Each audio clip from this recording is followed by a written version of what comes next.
The frozen earth breaks apart with a sickening crack as shovels bite into the ground outside a small Serbian village. It is 1732, deep in the coldest hours before dawn, and dozens of torches cast writhing shadows across the cemetery walls. The villagers stand in a tight circle, their breath forming ghostly clouds in the winter air, watching as the local priest oversees the exhumation. These are not grave robbers or vandals. These are terrified farmers, mothers, craftsmen, people who have abandoned their homes in the middle of the night because something unthinkable is happening in their community.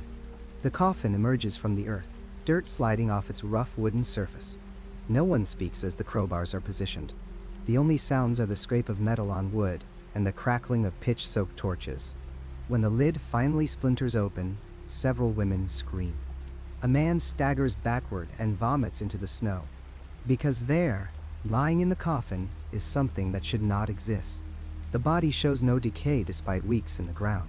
Fresh blood pools at the corners of the mouth. The skin appears flushed, almost healthy. The fingernails have grown longer, and when they drive the wooden stake through the chest cavity, witnesses will later swear under oath that the corpse let out a groan. This was not superstition. This was not folklore passed down through generations of fearful peasants.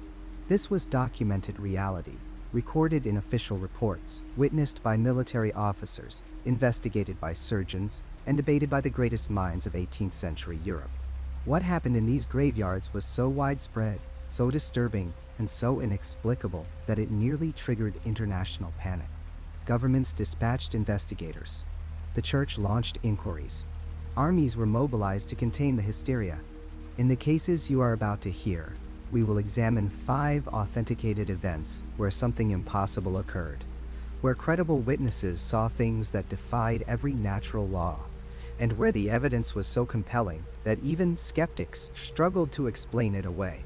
The dread begins now.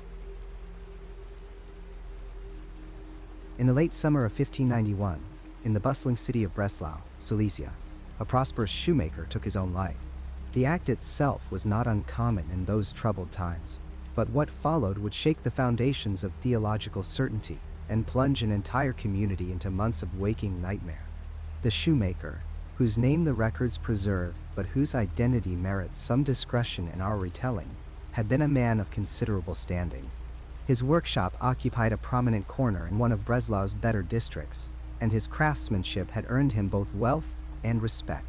Those who knew him described a man given to occasional melancholy, though nothing that seemed to presage the violence he would eventually turn upon himself. When his family discovered his body, the shock rippled through their household like cold water. But shock, in those days of plague and sudden death, was a familiar companion. The living grieved, the clergy made their pronouncements, and despite the manner of his death, the shoemaker was buried in the churchyard. For a suicide victim to receive burial in consecrated ground was unusual, though not impossible. Local priests sometimes exercised discretion, particularly when the deceased came from a family of means and influence. Perhaps the family had argued that his mind had been unsound, that he could not be held accountable for his final act. Perhaps coins had changed hands. Whatever negotiations took place in those dim sacristies, the shoemaker was laid to rest, and his family tried to begin the slow work of healing. That healing lasted less than a week. The first incidents came as whispers, the kind of strange occurrences that people initially dismiss or rationalize. A neighbor reported hearing footsteps in an empty room. A serving girl claimed she saw a figure standing at the shoemaker's old window, though the house stood locked and vacant. These murmurs might have faded into the general background of superstition that colored everyday life in 16th century Europe, except that the manifestations grew stronger, bolder, and utterly impossible to ignore. The shoemaker's widow was the first to experience what would become the haunting's signature terror. She woke in the depth of night to find a crushing weight upon her chest, pressing down with such force that she could neither breathe nor cry out. In that paralyzed state between sleep and waking, she saw him, her dead husband, sitting astride her body as one might sit upon a horse, his face expressionless, his weight unbearable. The attack lasted until she thought her ribs would crack, then suddenly ceased. She found herself alone in her chamber, gasping and sobbing, with marks upon her chest where the weight had pressed. She was not alone for long in her suffering. Within days, Others throughout the neighborhood began reporting identical experiences. They would wake to find the dead shoemaker sitting upon them, crushing the breath from their lungs. The accounts were remarkably consistent. Witnesses described the sensation of immense pressure, the inability to move or scream, and the presence of the shoemaker himself, silent and heavy, pinning them to their beds. Some saw his face in vivid detail. Others perceived only a dark shape, but all knew with inexplicable certainty who their attacker was. What made these accounts particularly disturbing to the authorities was the sheer number of witnesses and their reliability.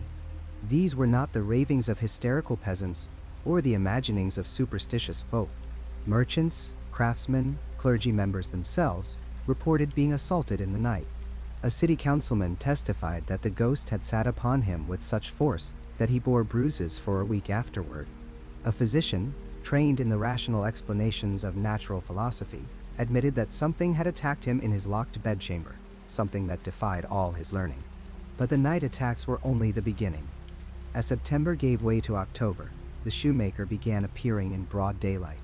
Multiple witnesses reported seeing him walking through the streets of Breslau, striding along in the same route he had taken in life from his home to his workshop. He appeared solid, corporeal, indistinguishable from any living man, except for the unsettling fact that those who knew him recognized a dead man walking.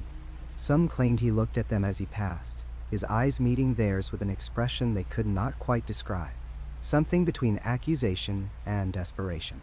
When brave souls attempted to confront the figure, to reach out and touch it, the apparition would vanish, simply ceasing to exist between one heartbeat and the next. The town descended into chaos. People refused to sleep alone. Families crowded together in single rooms, keeping candles burning through the night.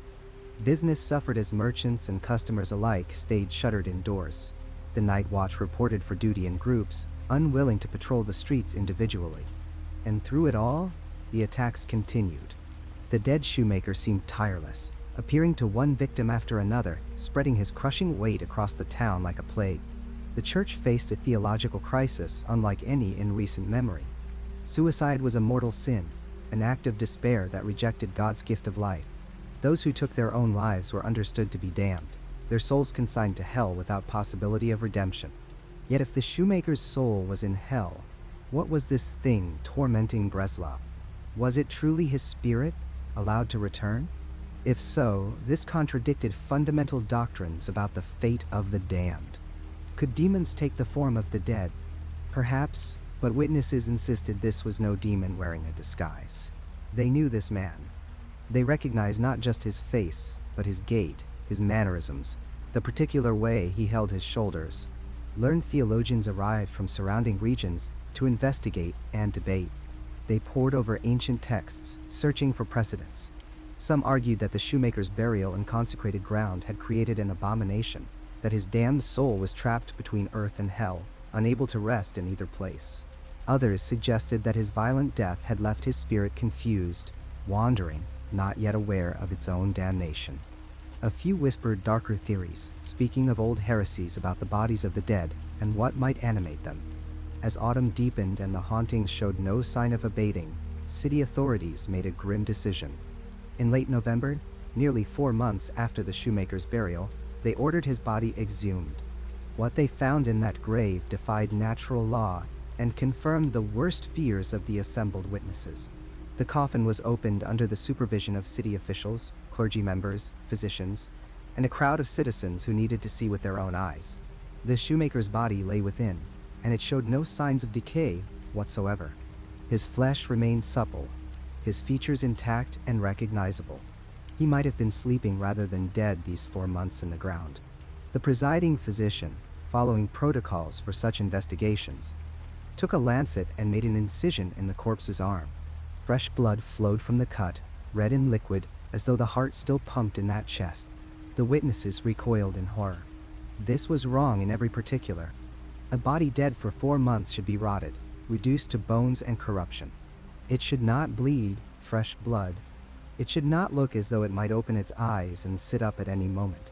The phenomenon of the incorruptible corpse was known in Christian tradition, but only as a sign of sanctity. The bodies of saints sometimes resisted decay, remaining fresh and whole as evidence of their holiness. But this was no saint. This was a suicide, a self-murderer, a soul condemned. The incorruption of his flesh seemed to suggest something far darker than divine favor. It hinted at an unnatural preservation, a body maintained by forces that should not exist. Debate raged over what should be done. Some argued for reburial in unconsecrated ground, away from the churchyard. Others insisted this would solve nothing, that the problem was not where the body lay, but what it had become. The hauntings continued, even as the authorities deliberated. People were still being crushed in their beds. The shoemakers still walked the streets at midday. Finally, the decision was made to take the most extreme measure available under both civil and canon law. The corpse would be burned. On a cold December morning, city officials had the shoemaker's body removed from its coffin and taken to a site outside the city walls. A pyre was constructed with extraordinary care, built to ensure complete consumption of the remains. The corpse was placed upon the wood, and fire was set to it under the watchful eyes of clergy who prayed throughout the burning. Witnesses reported that the body seemed to resist the flames at first, that it took far longer than natural for the flesh to catch and burn. Some claimed they heard sounds emerging from the pyre, cries or screams, though others dismissed this as merely the noise of burning wood and boiling fluids. The burning continued for hours until nothing remained but ash and fragments of bone. These remains were gathered carefully, placed in a container, and either buried far from the city or, according to some accounts, scattered in the river. The authorities took no chances that any part of the shoemaker's physical form might remain intact. The effect was immediate and absolute. From the moment the body was reduced to ash, the hauntings ceased. That very night, for the first time in months, the people of Breslau slept undisturbed. No crushing weight descended upon them. No dead man walked the streets the following day. The nightmare had ended as abruptly as it had begun, snuffed out like a candle flame. The case of the Breslau shoemaker became one of the most extensively documented hauntings of the 16th century. The sheer number of credible witnesses, the involvement of city officials and clergy, and the detailed records kept throughout the ordeal gave it a weight that mere folklore could never achieve. Here was not a story told around winter fires, growing more elaborate with each telling. This was a matter of public record, attested to by dozens of reliable witnesses, investigated by learned men, and resolved through official civic action. What the case seemed to prove terrified theologians and common folk alike. It suggested that the dead, under certain circumstances, could return in physical form, not as spirits or phantoms, but as reanimated corpses, undecayed and impossibly vital. The theological implications were staggering. If a damned soul could re-inhabit its body and torment the living, what did this mean for the nature of death itself? What did it mean for the promise of resurrection? The incident also established a template that would be followed in similar cases throughout Central Europe in the coming decade. When corpses were suspected of causing hauntings, they would be exhumed. If found undecayed, they would be destroyed by fire. The pattern repeated itself with such regularity that it became almost routine in certain regions, a grim civic duty like clearing the streets of refuse or maintaining the city walls. But perhaps the most unsettling aspect of the Breslau case was how ordinary it began. A man took his life in a moment of despair. His family buried him. And then the horror started, as if his death had opened a door that should have remained forever closed. It raised questions that had no comfortable answers. What made this particular suicide different from the hundreds of others that occurred every year? Why did this man return when others stayed peacefully in their graves? Was it something about the manner of his death? The state of his soul, or simply blind chance in an incomprehensible universe? The people of Breslau never found satisfying answers to these questions. They found only silence, purchased at the cost of reducing a human body to ash and making sure that nothing of it remained to walk again. In the autumn of 1725, a report landed on the desks of the Imperial Council in Vienna that would change the Habsburg Empire's relationship with death forever. The document, written in the measured language of military bureaucracy, detailed events so disturbing that officials accustomed to reading accounts of plague and battlefield casualties found themselves unsettled in their ornate chambers. What made the report particularly unnerving was not the hysteria of its contents, but rather the opposite. the calm, methodical tone of Habsburg officials describing the medically impossible. The village of Kisilova, located in the Serbian territories recently acquired from the Ottoman Empire, appeared in imperial records for the first time that year. A settlement of perhaps 200 souls, it sat near the frontier, administered by Habsburg military authorities, still consolidating control over these eastern borderlands. The villagers were Orthodox Christians, their customs and beliefs foreign to their new Catholic overlords, yet what they reported transcended cultural boundaries and spoke to something more primal. Peter Plogojowitz had been a man of middle years, a peasant farmer known to his neighbors, but unremarkable in life. His death came suddenly in mid-September, from causes the report describes only as natural. The village priest performed the burial rites. Earth was laid over his coffin in the churchyard. By every measure, Peter Plogojowitz's story should have ended there, his name forgotten within a generation. 8 days later, the dying began. The first victim was a neighbor, a man who had helped dig Plogojowitz's grave. He fell ill in the night, weakening rapidly despite the ministrations of the village women who knew the traditional remedies. Before he died, he spoke to those gathered around his bed. He claimed that in the darkness before dawn, Peter Plogojowitz had come to him, not as a ghost or vision, but as a physical presence. He described how the dead man had sat upon his chest, choking the breath from his lungs. The villagers exchanged glances but said nothing. Grief causes strange fancies. The second death came within 24 hours. Then, a third. Then, a fourth. Each victim reported the same experience before succumbing. Peter Plogojowitz, dressed in his burial clothes, appearing at their bedsides, the weight of him pressing down on them, his hands at their throats. By the 8th day after Plogojowitz's burial, 9 people had perished. 9 deaths in a village that might see 9 deaths in a typical year. The village elder, a man named Pavel, rode to the nearest Habsburg military outpost. What he told the commanding officer, a Lieutenant Schneezer, was documented in official correspondence that still survives in Viennese archives. The villagers believed Peter Plogojowitz had become a vampire. They were not requesting permission to exhume the body. They were informing the authorities that they would do so, with or without imperial sanction, because if they did not act, they would abandon the village entirely.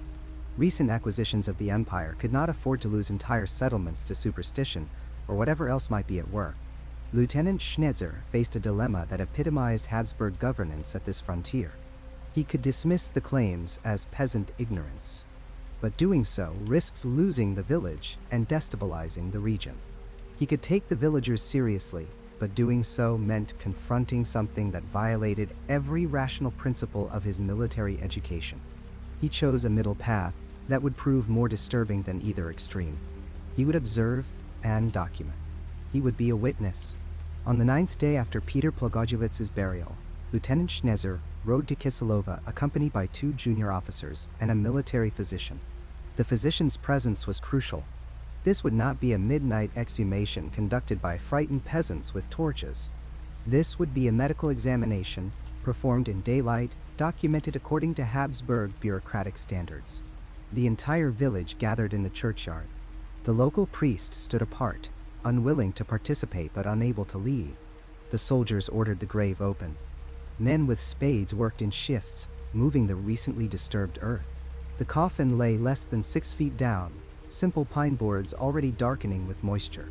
What happened next was recorded in Lieutenant Schnitzer's report with a precision that makes the account all the more chilling. The coffin was raised and the lid removed. The witnesses, military men trained to remain composed under cannon fire, stepped back involuntarily. Peter Plogojowitz appeared as though he had been buried that morning, rather than over a week prior. The report describes his skin as supple, showing none of the expected deterioration. His eyes, which should have sunken, remained full. Most disturbing were the specific details that the military physician noted with clinical detachment. Fresh blood was visible at the corners of Plogojowitz's mouth and nostrils. Not the darkened residue of decomposition fluids, but what appeared to be recently circulated blood. The physician, a man whose name appears in the records only as Glaser, performed an examination. He noted that when he touched the corpse's skin, the outer layer sloughed away to reveal new skin beneath, pink and healthy looking. The body showed what he termed corpse plumpness, as though it had been feeding. The nails had grown, or appeared to have grown, beyond their lengths at burial. Most unnervingly, when Glacier pressed on the chest, the body exhaled, producing a groaning sound from the escaping gases that caused several onlookers to cry out. Lieutenant Schnetzer's report does not speculate about causes. It does not attempt to explain. It simply documents what trained military observers witnessed. This restraint, this refusal to descend into supernatural interpretation, makes the account more credible and somehow more terrifying. These were not medieval peasants describing demons. These were 18th century Habsburg officials, representatives of an empire that prided itself on administrative efficiency and military discipline, calmly recording the impossible. The villagers demanded immediate action. Peter Plogojowitz's widow stepped forward. According to the report, she insisted her husband had been a good man in life, but was now something else, something that would destroy the village if not stopped. The Orthodox traditions were clear about what must be done. Lieutenant Schnetzer consulted briefly with his officers. They were far from Vienna, far from the councils and committees that might deliberate for months about proper protocol. 9 people were dead. The village was on the edge of panic. He made the decision that his position required. The body would be destroyed according to local custom, with military supervision to ensure the procedure was conducted properly and documented for the official record. A wooden stake was brought from the village. Not a crude sharpened branch, but a carefully prepared implement, as though such tools were kept ready for this specific purpose. The report does not specify who performed the actual staking. It states only that the procedure was carried out by military personnel under Lieutenant Schnetzer's direct observation. When the stake was driven through Peter Plogojowitz's chest, the body produced what witnesses described as a terrible shriek. The military physician noted this was likely trapped air being forced through the vocal cords, a known phenomenon in corpse desecration. But the soldiers who heard it, men who had survived battlefield wounds and watched comrades die, would reportedly speak of that sound for years afterward. Blood flowed from the wound. Fresh blood, bright enough to be noted specifically in the report. It pooled in the coffin and soaked into the earth beneath. The quantity was deemed remarkable by the physician, far more than should have remained in a body dead for over a week. The staking alone was not considered sufficient. The body was removed from the coffin and burned in a pyre constructed outside the churchyard. The soldiers who handled the corpse wore gloves and moved quickly, their nervousness palpable in the terse description of their actions. The burning was thorough. The ashes were scattered. The grave was filled with earth mixed with hawthorn branches and sealed with prayers from both Catholic and Orthodox traditions. Lieutenant Schnetzer's report concludes with a brief statement. Following the destruction of Peter Plogojowitz's remains, no further deaths occurred in the village of Kiselova. The 9 victims were buried with their own protective measures. The village gradually returned to normal patterns of life and death. The Habsburg military maintained increased observation of the region for several months, but no similar incidents were recorded. The document traveled through military channels to reach the Imperial Council in Vienna by early 1726.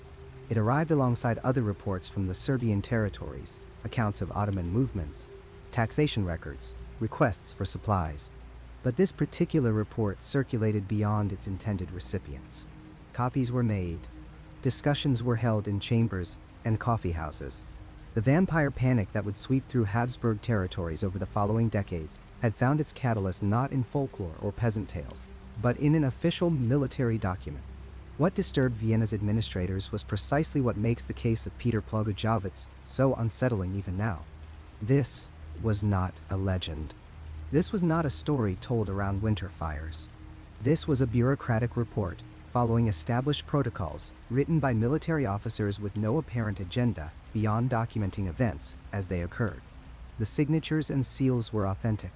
The witnesses were credible. The events, as reported, had happened. The empire that prided itself on Enlightenment principles, on rational administration and scientific progress, was confronted with its own officials documenting something that should not exist. The response was not to dismiss the report, but to treat vampire cases as matters of state concern, to develop protocols and dispatch investigators. The bureaucracy absorbed the impossible and created procedures to manage it. In the archives of Vienna, Lieutenant Schnetzer's report on Peter Plogojowitz remains. The ink faded, but the words still legible. It sits among thousands of other documents from the Habsburg administration, filed and catalogued with the same care given to trade agreements and military requisitions. And that, perhaps, is the most disturbing element of all. That the impossible was documented, processed, and filed away as just another matter of imperial business in the autumn of 1725.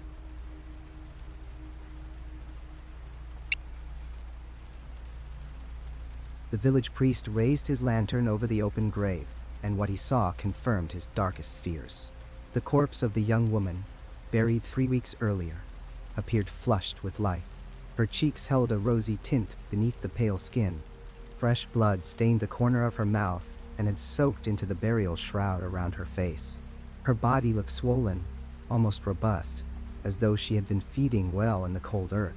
2 more members of her family had fallen ill since her burial, wasting away with the same symptoms that had claimed her life. The diagnosis seemed inescapable. She had become one of the undead, rising from her grave each night to drain the vitality from those she had loved in life. This scene repeated itself countless times across Eastern Europe between the 1600s and the early 1900s. What appeared to be epidemics of vampirism swept through villages and towns, leaving fear and exhumed corpses in their wake. But these vampire plagues had nothing to do with supernatural creatures. They were the tragic result of 2 diseases that decimated populations, and a fundamental misunderstanding of how human bodies decompose. Tuberculosis arrived first, creeping through households with a horror that seemed almost intentional. The disease, caused by bacteria that primarily attacked the lungs, created symptoms that would terrify any family watching a loved one succumb. The illness earned many names over the centuries. The White Plague, the White Death, consumption, because the disease literally consumed its victims from within, wasting them away until they became hollow versions of themselves. The progression of tuberculosis created a narrative that seemed to tell a supernatural story. The first victim in a household would begin to waste away over weeks or months. Their skin would turn pale, almost translucent, as the disease prevented proper nutrition and oxygen circulation. They would develop a chronic cough that grew worse over time. Then came the blood. As the bacteria destroyed lung tissue, victims would cough up bright red blood, staining their lips and clothes. In the final stages, they would lose dramatic amounts of weight, their eyes becoming sunken, their cheekbones sharp and pronounced. They looked like something was draining the life from them day by day. Then, after the first victim died, a second member of the household would fall ill. Then, a third. Then, a fourth. The disease spread through families with methodical precision because they lived in close quarters, breathing the same air, sharing meals at the same table, sleeping in adjacent rooms. The bacteria passed easily from person to person through the tiny droplets expelled with every cough. But to families in the 1600s and 1700s, the pattern suggested something far more sinister. They had no knowledge of bacteria or airborne transmission. What they saw was a sequence that seemed to indicate predation. The first to die was feeding on the living. The recently deceased was somehow draining vitality from their surviving family members, causing them to display the exact same wasting symptoms. The belief became even more entrenched because of the specific nature of tuberculosis symptoms in secondary victims. Family members who contracted the disease from a dead relative would often speak of dreams or nightmares about the deceased. This makes perfect sense from a psychological perspective. They were grieving, sleeping in a house haunted by recent loss, and beginning to experience the early symptoms of the same illness that had just killed someone they loved. Of course, the dead appeared in their dreams. Of course, those dreams took on frightening qualities as fever began to set in. But through the lens of vampire belief, these dreams became evidence of visitation. The dead were returning to sit upon the chests of the living, a common motif in vampire folklore across cultures. Victims would report feeling pressure on their chest at night, difficulty breathing, a sense of suffocating weight. These are also symptoms of tuberculosis affecting the lungs and the anxiety that accompanies the early stages of a deadly illness. The sick were literally experiencing difficulty breathing and chest constriction. But the explanation that made sense within their cultural framework was supernatural attack. When families could no longer bear watching their members die one after another, they took action. They exhumed the recently dead to check for signs of vampirism, and what they found in those graves seemed to confirm every terrible suspicion. The science of decomposition was entirely unknown to these exhumers. They had no framework for understanding the complex biological and chemical processes that transform a body after death. What they expected to find was a pale, dry, deflated corpse, peacefully decaying into dust. What they actually encountered was something that looked disturbingly alive. Decomposition does not proceed in the neat, linear fashion that early modern Europeans imagined. In the first few days and weeks after burial, bodies go through dramatic changes that can create a startlingly lifelike appearance. The process begins almost immediately after death, as bacteria that normally live harmlessly in the intestines begin to break down tissues from the inside. These bacteria produce gases as they consume and break down cells. Methane, hydrogen sulfide, and other compounds accumulate within the body cavity, particularly in the abdomen and chest. This internal gas production causes the corpse to bloat significantly. The torso swells. The limbs become puffy and distended. The face fills out, erasing the gaunt, wasted appearance the person had at the moment of death. A victim of tuberculosis who died looking skeletal and hollow would, 2 weeks after burial, appear robust and well-fed. The pressure from these internal gases creates other effects that appeared supernatural to witnesses. As gas builds up in the chest and lungs, it forces blood and decomposition fluids upward through the respiratory tract. This liquid emerges from the nose and mouth, often appearing as fresh blood, especially if the deceased had died from a disease like tuberculosis that filled the lungs with blood. An exhumed corpse with blood on its lips looked like it had recently fed. The bloating also forces blood toward the surface of the skin, creating a flushed, rosy appearance completely unlike the pallor of death. Corpses that had been pale at burial now looked pink, healthy, vital. Combined with the swelling that erased the sunken features of wasting disease, the dead truly did appear to have been revitalized somehow. Even more disturbing to exhumers was the phenomenon of skin slippage. As decomposition progresses, the outer layer of skin loosens and can slide off relatively easily. Beneath this outer layer lies tissue that appears fresh and new. To people examining an exhumed corpse, it looked as though the dead were growing new skin, renewing themselves beneath the earth. Hair and nails would also seem longer, not because they had grown, but because the surrounding tissue had retracted and decomposed. Every sign pointed to a body that was somehow still active, still changing, still living in the grave.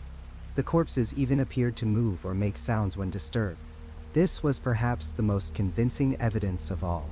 When exhumers staked bodies or moved them, gases trapped inside would escape through the throat, creating groans, sighs, or screams as air passed over the vocal cords. The sounds emerging from dead mouths convinced witnesses they were dealing with something that still possessed a kind of life. These exhumations and the discoveries they produced were not isolated incidents. They clustered along specific routes, following predictable patterns that seemed to reinforce the reality of vampire contagion. Tuberculosis spread along trade routes, carried by merchants and travelers who brought the bacteria from town to town. A trader who stopped in a village might leave behind more than goods. Within weeks, a family would report the first case of the wasting disease. Within months, multiple households would be affected. Within a year, the vampire panic would begin.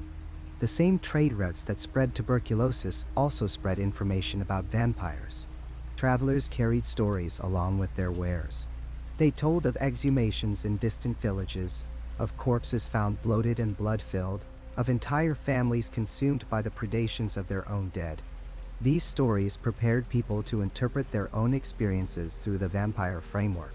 When tuberculosis arrived and began its terrible work, the community already had a name for what was happening and knew what measures to take.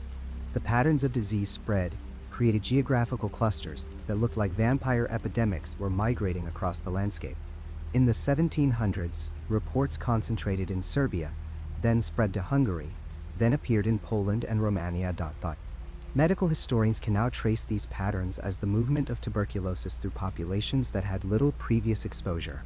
But to people living through these events, it appeared that vampirism itself was spreading like a plague, possibly carried by the vampires themselves as they moved from region to region. This interpretation was strengthened by cultural memories of genuine plague. The Black Death of the 1300s had killed between 1/3 and 1/2 of Europe's population. It had moved along trade routes in exactly the same way, appearing first in ports and trading centers, then spreading to surrounding communities. Survivors passed down stories of death moving invisibly through populations, of entire families wiped out, of bodies piling up faster than they could be buried. These plague memories created a cultural understanding that death itself could be contagious through mechanisms that were invisible and perhaps supernatural. The Black Death had been accompanied by its own set of supernatural explanations. Divine punishment, Tiwedi, miasmas rising from the earth, malign astrological conjunctions. In the absence of germ theory, supernatural explanations for patterns of death made perfect sense and were supported by the highest medical authorities of the time. When tuberculosis created similar patterns of death, spreading through families and along trade routes centuries later, the cultural template for understanding contagious death was already in place. The specifics had changed. Instead of divine punishment or poisonous air, the mechanism was now the predatory dead, but the underlying logic remained the same. Death was somehow contagious, spreading from person to person through invisible means, and supernatural intervention was required to stop it. The fear was genuine and rational within its cultural context. These communities were watching their members die in terrible patterns that repeated with horrible consistency. The measures they took, including exhumation and desecration of corpses, were acts of desperate love. They were trying to save their families using the best information and understanding available to them. The tragedy was not that they were foolish or superstitious, but that they lacked the scientific framework to understand what was actually happening. They were fighting bacteria with stakes and fire, trying to kill something that was already dead in order to stop something they could not see.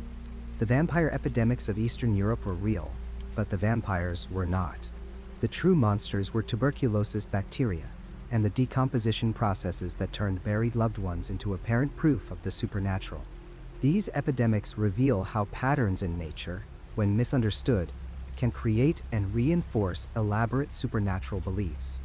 They show how disease, death, and human psychology can combine to produce horrors more convincing than any fiction. In the spring of 1727, in a small Serbian village called Medveđa, a former soldier named Arnold Paole told anyone who would listen that he was living under a curse. He had returned from military service in Kosovo, with stories that made his neighbors uncomfortable, tales he shared in hushed tones after too much rakiza, when the shadows grew long and the fire burned low. Paole claimed that during his time near the Ottoman frontier, something had attacked him in the darkness. Not a wolf, not a man, but something in between. Something the locals there called a vampire. He described waking with marks on his throat, feeling his strength drain away night after night until he took matters into his own hands using the old methods. According to Paole, he had tracked down the creature's grave, exhumed the body, and consumed some of the earth mixed with the vampire's blood, the traditional cure that the people of that region swore would break the curse. Whether his neighbors in Medveđa believed him or simply humored a traumatized veteran, we cannot know for certain. What we do know is that Arnold Paole seemed haunted by his experience, always looking over his shoulder, always insisting that the cure might not have worked completely.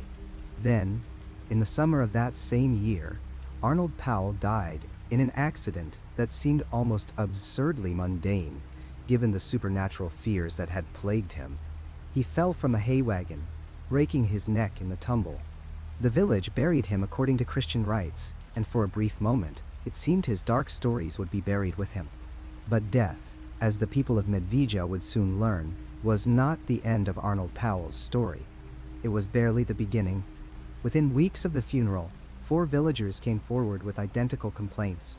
They were wasting away, growing pale and weak, suffering from nightmares and a creeping exhaustion that no amount of rest could cure. Each of them, independently and with genuine terror in their voices, claimed that Arnold Paole had visited them in the night. They described seeing their former neighbor in their homes after sunset, feeling his presence at their bedsides, waking with a sensation of pressure on their chests and a cold that penetrated to their bones. One by one, despite the efforts of the village priest and the local healers, all 4 of these people died within weeks of their complaints. The village fell into a state of panic that bordered on hysteria. Neighbors who had known each other for decades began to eye each other with suspicion. Parents kept their children indoors after dark. Livestock were found dead and drained, and every unexplained shadow became a source of terror.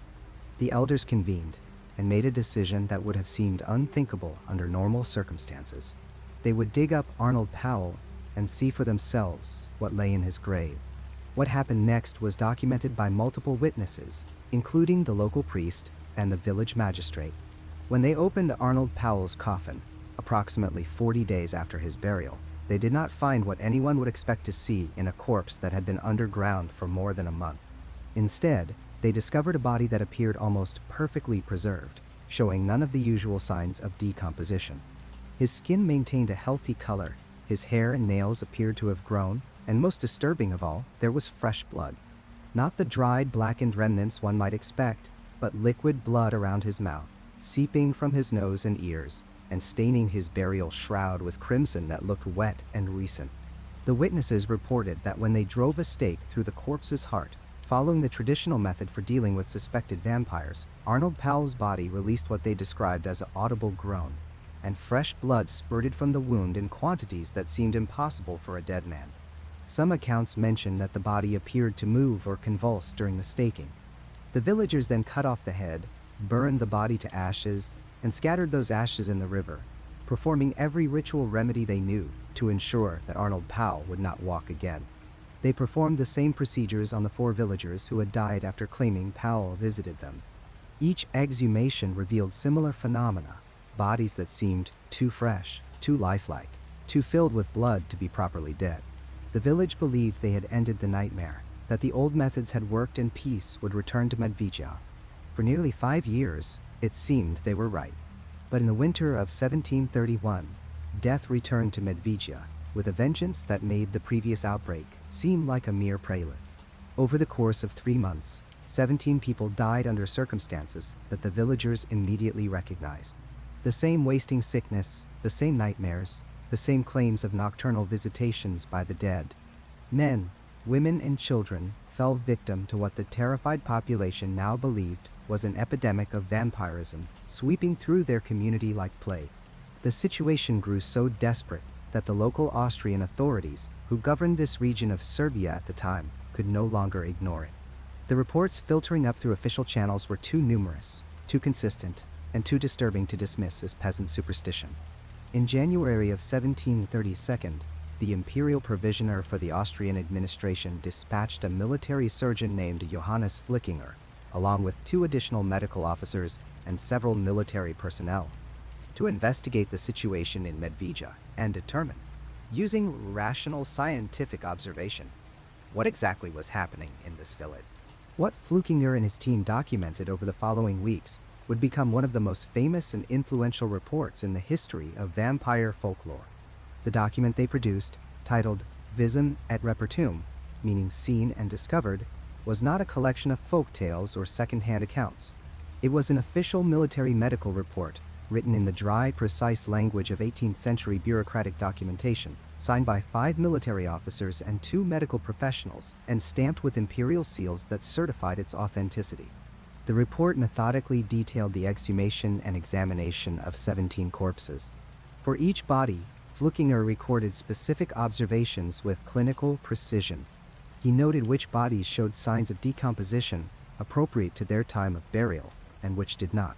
He described in exact detail the appearance of the blood, the condition of the internal organs, the state of the skin and tissues, and what he found in multiple cases defied his medical training and understanding of how dead bodies should behave. Particularly shocking was the case of a woman named Stana, who had died at 20 years old, approximately 2 months before the investigation. When they opened her coffin, Flickinger observed that her body appeared completely fresh, as if she had died only yesterday. Her skin was not pale and waxy, but retained what he described as natural color. When they cut into her chest during the examination, they found her heart and other organs filled with fresh, liquid blood. Most disturbing to the medical team was that the body showed what they termed the vampire condition in its most pronounced form. But Flickinger's investigation uncovered something even more troubling than the physical evidence in the graves. Through interviews with the surviving villagers, he pieced together a pattern that suggested what we might call secondary or second-generation vampirism. The witnesses explained that Arnold Paole, during his lifetime, after returning from Kosovo, had not only fed upon people, but had also fed upon cattle. When Paole became a vampire after his death, the villagers believed his undead state had somehow infected the animals he had previously consumed. Those cattle then became carriers of vampirism themselves. When villagers butchered and ate meat from these infected animals, they became vulnerable to vampirism, even without being directly attacked by an undead creature. This created a chain of infection that could explain why the outbreak had resurged years after Paole's destruction, and why it had spread so rapidly through the community. This concept of transmitted vampirism through intermediary sources was something entirely new in the folklore of the undead. It suggested a contagion that operated through multiple vectors, a supernatural disease that could spread not just through direct contact, but through what we might now call a contaminated food supply. The implications terrified not just the villagers of Medvedja, but everyone who would later read Flückinger's report. The military team supervised the destruction of all suspected vampire corpses, according to the traditional methods. They drove stakes through hearts, severed heads from bodies, and burned everything to ashes. Flückinger documented each step of the process with the same clinical detachment he had applied to the examinations. The ashes were scattered, the graves were blessed, and the village attempted to return to normal life. The visum et repertum was filed with the Austrian imperial authorities, and, as was standard practice, copies were made for various administrative offices. But this particular document did not remain buried in filing cabinets and administrative archives. Somehow, whether through official channels or informal circulation, copies of the report began to spread beyond the military bureaucracy. By the end of 1732, the Visum et Repertum had been translated from German into French and was being read in Paris salons and discussed in academic circles. By 1733, it had reached England. Within a few years, it had spread across Europe, published in journals, referenced in scholarly debates, and discussed in churches and universities from Rome to Edinburgh, Guatemala. The impact of this single document on European culture cannot be overstated. Here was not folklore, not legend, not the ravings of superstitious peasants, but an official medical and military report from educated professionals, employed by one of Europe's great powers. It carried imperial seals, multiple authoritative signatures, and the weight of institutional credibility. When educated people read Flückinger's careful descriptions of bodies that did not decay, of corpses filled with fresh blood weeks after burial, of what appeared to be physical evidence of the undead, it forced them to confront questions they found deeply unsettling. The publication of the Visum et Repertum ignited what historians now call the Great Vampire Debate of the 18th century. Across Europe, scholars, clergy, physicians, and philosophers wrestled with what the Medvedja case might mean. If the report was accurate, did it prove that vampires were real? If military surgeons trained in anatomy could not explain what they had seen using natural principles, did that mean supernatural explanations must be considered? Or were there rational explanations that the observers had simply failed to recognize? The debate raged through pamphlets, treatises, and scholarly journals throughout the 1730s and 1740s. Some authors argued that the vampire phenomenon was clearly demonic in nature, proof of Satan's power in the world, and the need for vigilance against supernatural evil.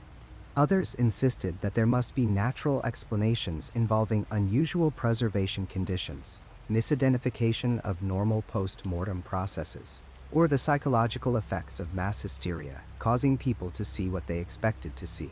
Still others occupied a middle ground, suggesting that while the witnesses had genuinely observed something unusual, the vampire interpretation might not be the correct explanation. The case of Arnold Paole and the village of Medvedja became a reference point in hundreds of subsequent writings about the nature of death, the possibility of life after death, and the boundaries between natural and supernatural phenomena. It influenced not just folklore and superstition, but serious theological and philosophical discourse about the nature of reality itself. The extensive documentation, the official character of the investigation, and the multiple credible witnesses made it impossible to simply dismiss as primitive belief or ignorant fantasy. Even today, scholars studying the vampire panic of 18th century Europe return to the Visum et Repertum as the pivotal document that transformed vampire belief from localized folk tradition into a continent-wide phenomenon that demanded serious intellectual engagement. The case raised questions that still lack definitive answers. What exactly did those witnesses observe in those graves? How do we reconcile testimony from trained observers with phenomena that seem to violate natural law? And what does it tell us about the human need to find explanations, whether natural or supernatural, for the things that frighten us most? The fog rolled thick across the Cumberland countryside in the autumn of 1873, and inside the Cranswell family home, a nightmare was about to unfold that would be whispered about in hushed tones for generations to come. This was an era when gas lamps flickered against drawing room walls, when the rational scientific mind of Victorian England was battling against ancient superstitions that refused to die. But what happened to Amelia Cranswell would challenge every assumption about what was possible in the modern world, and it would become the most documented case of its kind ever recorded on British soil. The Cranswells were a respectable family of minor gentry, their stone manor house sitting on the edge of the village like a sentinel watching over the scattered cottages below. Amelia was 22 years old, unmarried, known throughout the district for her charitable work among the poor and her beautiful singing voice that rang out during Sunday services. She had 3 older brothers, Thomas, William, and Edward, all of them veterans of the Crimean conflict, men hardened by war and not given to flights of fancy or feminine hysteria. On the night of October the 14th, Amelia retired to her bedroom on the 2nd floor at her usual hour of 10 o'clock in the evening. Her lady's maid helped her undress and prepare for sleep, noting nothing unusual about the young woman's demeanor or health. The maid locked the bedroom door from the inside, as was the custom, and left through the adjoining dressing room, securing that entrance as well. The house settled into its nightly routine, the servants extinguishing lamps, the brothers smoking their pipes in the library before heading to their own chambers. What happened next was pieced together from Amelia's own testimony, given in a state of severe shock and blood loss, but with remarkable clarity and consistency. She would repeat this account dozens of times over the following months, never wavering from a single detail, and her brothers would swear on the Bible that every word she spoke was the absolute truth. Sometime after midnight, Amelia woke to a sensation of pressure in her room, as if the very air had grown heavy and oppressive. The fire in her hearth had burned down to embers, casting barely enough light to see by. She felt certain that she was not alone, that something was present in the darkness, watching her with an intensity that made her skin crawl. She sat up in bed, her heart beginning to race, and that was when she saw them. 2 eyes glowing in the shadows near the window, reflecting the dim orange light from the dying fire like those of an animal caught in lamplight. But these were not the eyes of any natural creature. They burned with an intelligence that was unmistakably human, yet utterly devoid of humanity. Amelia tried to scream, but her voice caught in her throat, paralyzed by a terror so profound that it seemed to freeze the very blood in her veins. The thing moved toward her bed with impossible speed, and she caught a glimpse of a face that would haunt her nightmares for the rest of her life. Pale as a corpse, features twisted into something between hunger and hatred, lips pulled back to reveal teeth that were too long, too sharp, too white. It fell upon her before she could move, one hand clamping over her mouth with supernatural strength, while the other seized her shoulder, pinning her to the mattress. The weight of it crushed the breath from her lungs. She felt its face press against her throat, felt the hot exhalation of breath that carried with it the stench of the charnel house, of decay and corruption. Then came the pain, sudden and searing, as those terrible teeth punctured the tender flesh of her neck. She tried to fight, tried to push it away, but her strength was nothing compared to the thing that held her down. She felt her blood flowing from the wound, felt the creature drinking from her with obscene eagerness, making wet sounds that would echo in her memory forever. The edges of her vision began to darken, consciousness slipping away, and she was certain in that moment that she was going to die in her own bed, murdered by something that should not exist. The creature must have heard something that alarmed it, because suddenly it released her and moved toward the window with inhuman agility. Amelia, barely conscious, watched as it seemed to flow through the closed window without opening it, melting through the glass like smoke, leaving her alone in the darkness with blood soaking her nightgown and the sheets beneath her. Her screams finally found voice, weak and thready, but loud enough to rouse the household. Her brothers burst into the room, breaking the lock in their desperation, and found their sister barely conscious in a pool of her own blood. Thomas, the eldest, pressed a cloth to her throat to staunch the bleeding while William ran for the doctor. Edward examined the room, searching for any sign of how an intruder might have entered. The door had been locked from the inside. The window was closed and latched, its panes intact. There was no rational explanation for what had occurred. The doctor arrived within the hour, a practical man named Thornbury, who had served as an army surgeon and prided himself on his scientific reasoning. He examined Amelia's wounds with growing bewilderment. The marks on her throat were like nothing he had encountered in 30 years of medical practice. 2 deep puncture wounds, precisely placed over the carotid artery, surrounded by bruising that suggested a mouth had been pressed there. The amount of blood loss was severe, far more than could be explained by the visible wounds alone. Dr. Thornbury treated the injuries, bandaged the throat, and administered laudanum for the shock and pain. But when pressed by the brothers for an explanation, he had none to offer. Animal attack was impossible given the locked room. Human assailant made no sense given the nature of the wounds and the method of entry and exit.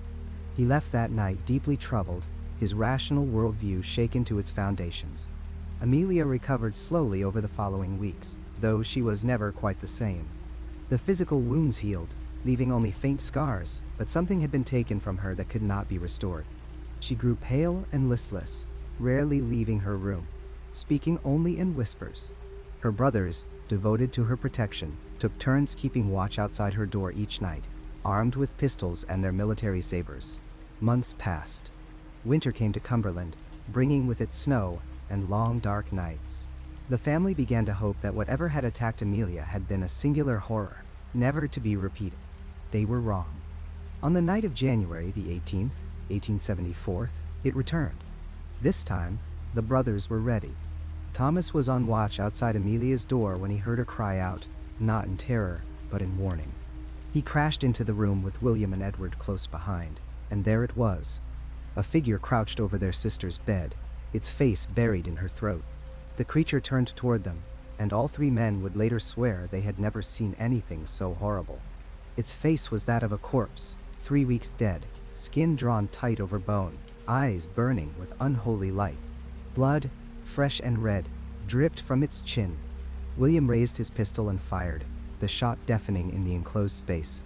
The bullet struck the creature in the chest, and it screamed, a sound that was more animal than human, filled with rage and pain.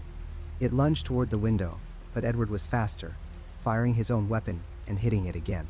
Dark blood, almost black in the lamplight, splattered across the wallpaper. The creature crashed through the window this time, shattering glass and wood, and fled into the night. The brothers did not hesitate. They grabbed lanterns and more weapons and pursued it across the grounds, following a trail of blood drops that gleamed wetly on the frost-covered grass. The trail led them toward the village, past sleeping cottages and dark lanes, always in the direction of the old churchyard. St. Michael's Church sat on a hill overlooking the village, its cemetery dating back to Norman times. The brothers followed the blood trail through the iron gates, past weathered headstones, tilted at odd angles, deeper into the oldest section, where stones so ancient their inscriptions had been worn away by centuries of wind and rain. The trail ended at a vault, a stone structure built into the hillside, belonging to a family long extinct. The iron door of the vault stood slightly ajar, impossible though it seemed, for these doors were sealed with locks and time and the weight of earth. Thomas pushed it open, the hinges screaming in protest, and the brothers descended into the crypt with their lanterns held high. The vault was larger than expected, the ceiling lost in shadows above their heads. Stone coffins lined the walls, thick with dust and cobwebs, undisturbed for decades. But in the center of the crypt, standing separate from all the others, was a coffin that showed signs of recent disturbance. The dust around it had been scuffed and scattered, and there, on the stone floor, were droplets of fresh blood. With trembling hands, the 3 brothers worked together to slide the heavy lid aside. It scraped against stone with a sound like grinding teeth, and then the interior was revealed in the flickering lamplight. Inside lay a corpse, desiccated and ancient, wearing the rotted remains of clothing from another century. But there, clearly visible in the dried flesh of its chest, were 2 bullet holes, still seeping thick, dark blood that had not yet dried. The face of the corpse was the face that had attacked their sister. There could be no doubt. Even in death, even withered by time, the features were unmistakable. And as they stared in horror, they saw what appeared to be fresh blood on the lips, bright red against the gray flesh. They sealed the vault that night, and returned at dawn with the vicar and Dr. Thornberry, and several other men of standing in the community. Together they reopened the crypt and confirmed what the brothers had seen. The corpse was real. The bullet wounds were real. The impossible had become undeniable fact. What happened next was conducted in secret, spoken of only in the most careful terms. The coffin and its contents were destroyed, the ashes scattered, the vault sealed with new mortar and blessed by the vicar. No record was entered into the parish register. No newspaper reported the events. But the witnesses were many, and their testimony consistent. Amelia Cranswell lived until 1928, dying at the age of 77. Until her final breath, she maintained that every word of her account was true. Her brothers, all of whom survived into the 20th century, never wavered from their story. When investigators interviewed them in their old age, with modern skepticism and scientific inquiry, they remained adamant. They knew what they had seen. They knew what they had killed. And they knew that some horrors from the past refused to stay buried. The winter wind cut across the frozen fields of Exeter, Rhode Island, on a cold morning in March of 1892. A small group of men gathered in the cemetery behind the Chestnut Hill Baptist Church, their breath forming white clouds in the air as they prepared for a task that would haunt them for the rest of their lives. They were there to dig up the dead, to exhume the bodies of a family torn apart by consumption, and to search for a vampire. George Brown stood among them, a broken man who had already lost more than any father should bear. Just over a decade earlier, his family had been whole, full of life and promise in their small farmhouse on the edge of town. But consumption had come for them, as it came for so many families in those years, and it had not finished its work. First, it took his wife Mary in 1883. She wasted away slowly, coughing blood into handkerchiefs that she tried to hide from the children, growing thinner and paler until the winter took her. Then, barely a year later, his eldest daughter, Mary Olive, followed her mother into the ground. She was just 20 years old. For a few years, the disease seemed satisfied. George tried to rebuild what remained of his family with his surviving children, Mercy and Edwin. But consumption was patient. In 1891, Mercy began to show the signs. The persistent cough, the fever that came and went, the roses in her cheeks that looked like health but meant death. She fought it through the spring and summer, but by January of 1892 she was gone. She was just 19 years old, with her whole life still waiting for her. But the real horror, the thing that brought these men to the cemetery with their shovels and their desperate hope, was Edwin. The son, the last hope of the Brown family line, was dying. He had gone out west to Colorado Springs, chasing the dry air that doctors promised would cure him, but the consumption had followed him there like a shadow. He came home to Rhode Island worse than when he left, wasting away so quickly that everyone who saw him knew he would not survive the spring. This is when the neighbors began to whisper. This is when the old beliefs, the folklore that had crossed the ocean from New England, began to surface once again. 4 members of one family, all taken by the same disease. 4 deaths that seemed to feed upon each other, as if the dead were draining the life from the living. In the rural communities surrounding Exeter, there were still people who remembered the old ways, who knew the signs of the undead, who understood that sometimes consumption was not just a disease, but a curse passed from the grave. The medical establishment in 1892 knew about bacteria. They understood contagion. The germ theory of disease was already transforming medicine in the great cities of America and Europe.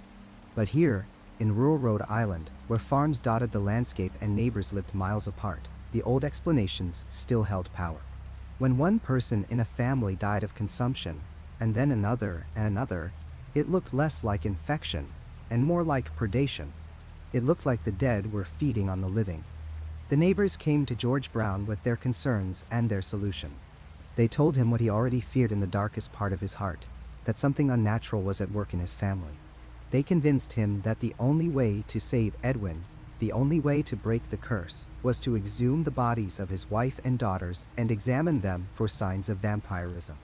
If they found evidence that one of the dead was feeding on the living, they would perform the old ritual.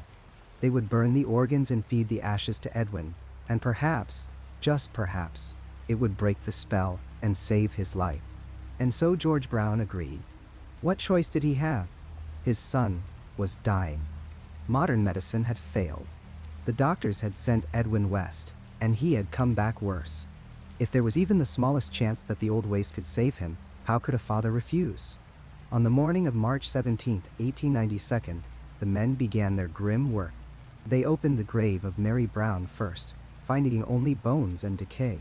She had been dead for 9 years, long enough for nature to reclaim her completely. Next, they exhumed Mary Olive. She had been in the ground for 8 years, and she too was nothing but skeletal remains. But then they came to Mercy's grave. Mercy Brown had been dead for only 2 months. It was the dead of winter, and the ground was frozen. When they opened her coffin, the men found what looked like a miracle or a curse, depending on how you understood the world. Her body appeared fresh, almost unchanged by death. Her skin still had color. There was no smell of advanced decay. She looked, to the horrified observers, as if she might simply be sleeping in her wooden bed. They decided to go further. Following the instructions of Folklore, they examined her for the definitive signs. They turned her body and found what they were looking for. There was liquid blood in her heart. When they removed the organ, it was not the dried, decayed tissue they had found in the others. It contained fluid that looked fresh, that looked like life stolen from the living and hoarded in death. To the men standing in that winter cemetery, this was proof.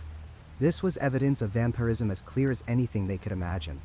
The fact that Mercy had died in winter, that her body had been essentially refrigerated in the frozen ground for 2 months. That liquid blood in a heart 2 months after death was not actually evidence of anything supernatural. These rational explanations did not occur to them, or did not matter.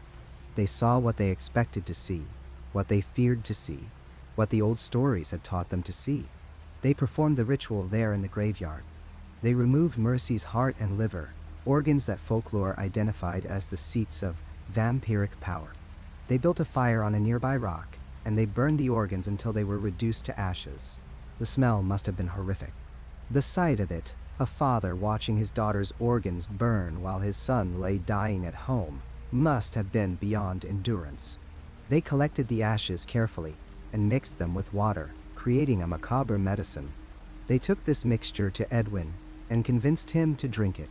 Imagine being Edwin Brown, so consumed by disease that you can barely breathe, being told that your sister was a vampire, that her burned organs mixed with water will save you. Did he believe it? Did he drink willingly, or did desperation guide the cup to his lips? It did not work. Of course, it did not work. Edwin Brown died 2 months later, in May of 1892. The ritual, the exhumation, the burning, the drinking of ashes, all of it was for nothing. The consumption that had stalked the Brown family claimed its final victim, and George Brown was left alone with his grief and the memory of what he had done to his daughter's body. But the story did not end in that quiet cemetery in Rhode Island. This was 1892, and America was connected by telegraph wires and railroad tracks. Newspapers could spread a story across the entire nation in days. The Providence Journal reported on the exhumation and the ritual. The story was picked up by papers in New York, in Boston, across the country. The headlines screamed about vampirism in New England, about superstition surviving into the modern age, about the burning of a dead girl's heart. The coverage was sensational and mocking. Educated readers in cities laughed at the backward farmers of Rhode Island, at their primitive beliefs and their gruesome rituals. But the story also revealed something uncomfortable. Vampire belief was not safely confined to the past or to distant foreign lands. It was here, in America, in the age of industrialization and scientific progress. It existed alongside railroads and telegraphs, alongside modern medicine and growing cities. And here's the most striking coincidence of all. Just months after Mercy Brown's organs were burned in that Rhode Island cemetery, in May of 1897, Bram Stoker published Dracula, the book that would define vampire fiction for generations, that would transform the vampire from folklore creature into literary icon, appeared in bookstores just as the last real American vampire panic was fading from the headline. The timing creates a strange symmetry, a moment when real belief in vampires and fictional vampires crossed paths, when the old world of folklore and the new world of modern Gothic literature existed in the same breath. Stoker's Dracula was fiction, a novel meant to thrill and terrify readers who were safe in their homes. But Mercy Brown's story was real. Real people dug up real bodies. A real father watched his daughter's heart burn. A real son drank the ashes and died anyway.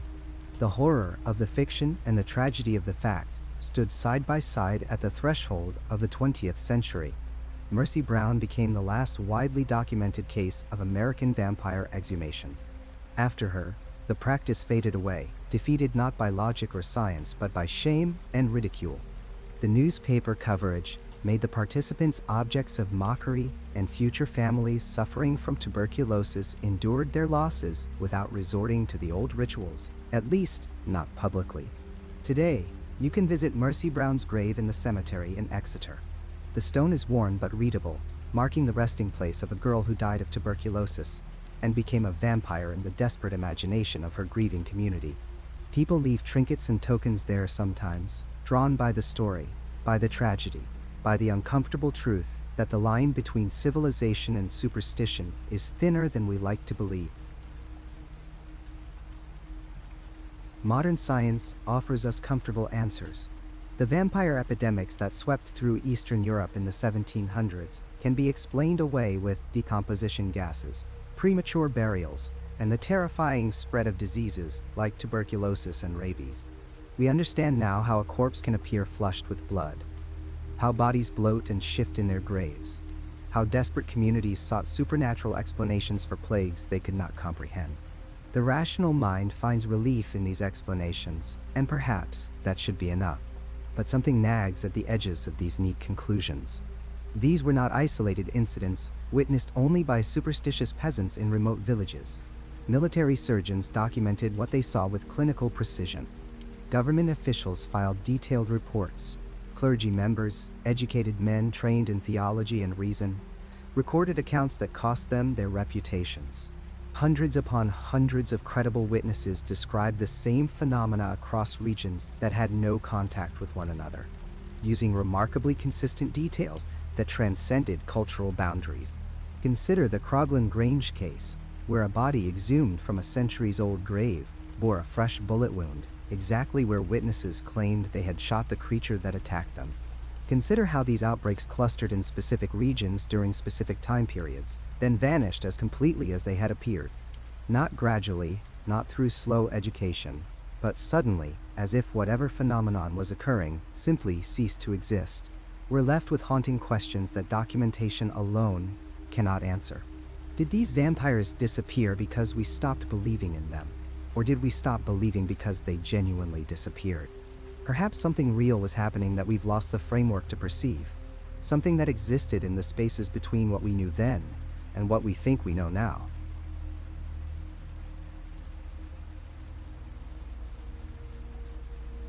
That's where this journey ends for tonight. If you made it all the way here, subscribe and hit the bell for more long-form stories like this. Check out the videos on screen for more right now. Drop your own experiences in the comments below. Thanks for listening, and I'll see you in the next one.